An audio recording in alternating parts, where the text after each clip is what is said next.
ہم اللہ کی عبادت میں ہوتے ہیں، لیکن عبادت میں جب جاتے ہیں تو اللہ کی بارگاہ میں تو ہم ہوتے ہی نہیں، ہمارے ذہن میں کچھ اور چل رہا ہوتا ہے.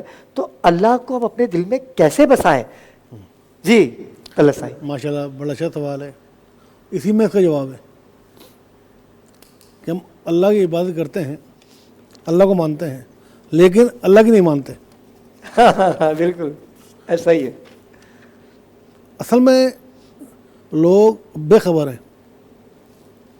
قرآن میں اللہ نے فرمایا ہے، اے میرے بندے میرا اتنا ذکر کر، اتنا ذکر کر کہ لوگ تجھے دیوانہ پاگل اور مجنوں کہیں. ابراہیم بھائی بات یہ ہے کہ جب حضور پاک صلی اللہ علیہ وسلم غار حرا میں تھے، اس وقت نماز نہیں اتری تھی. پھر کیا کرتے تھے وہاں پہ؟ ہاں عبادت تو کرنی ہے. تو نبوت بہت اتری نمازیں. پھر کیا کرتے تھے؟ وہ اللہ کا ذکر کرتے تھے. اللہ. اب جیسے آپ نے کہا کہ نماز سے اللہ ملتا، تو میں کہتا ہوں اگر نماز سے اللہ ملتا تو میرا خیال ہے واقع کربلا نہ ہوتا.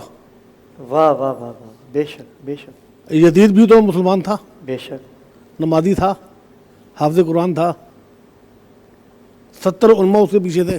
ایسا ہی ہے، کیا بات ہے. اس کو اللہ کیوں نہیں ملا؟ صحابی کا بیٹا تھا، پھر بھی اللہ نہیں ملا. پھر اللہ. وجہ کیا تھی؟ کہ اس نے جو کلمہ پڑھا وہ کلمہ اس کے حلق تک رہا، اس کا نور، کلمے کا نور اندر نہیں گیا. جب کلمے کا نور اندر جائے گا تو اللہ ملے گا نا. جب ہم کوئی چیز پیتے ہیں، چائے ہے، پانی ہے، ڈرنک ہے، تو ہم کہتے ہیں گلاس صاف ہو. سب کہتے ہیں گندا برتن ہوگا، ہم اس میں وہ چیز نہیں ڈالیں گے. تو اسی طرح ہمارا اندر ناپاک گناہوں سے بھرا ہوا، ہم کہتے ہیں کہ اللہ مل جائے. پہلے اللہ کے ذکر سے جب اندر اس کو پاک کرنا پڑے گا. جب یہ پاک ہوگا تو اللہ بھی مل جائے گا. اور اس کو پاک کرنے کے لیے پاک والوں کے پاس بیٹھنا پڑتا ہے. اللہ اللہ کرنے سے اللہ نہ ملے، اللہ والے ہیں جو اللہ سے ملا دیتے ہیں.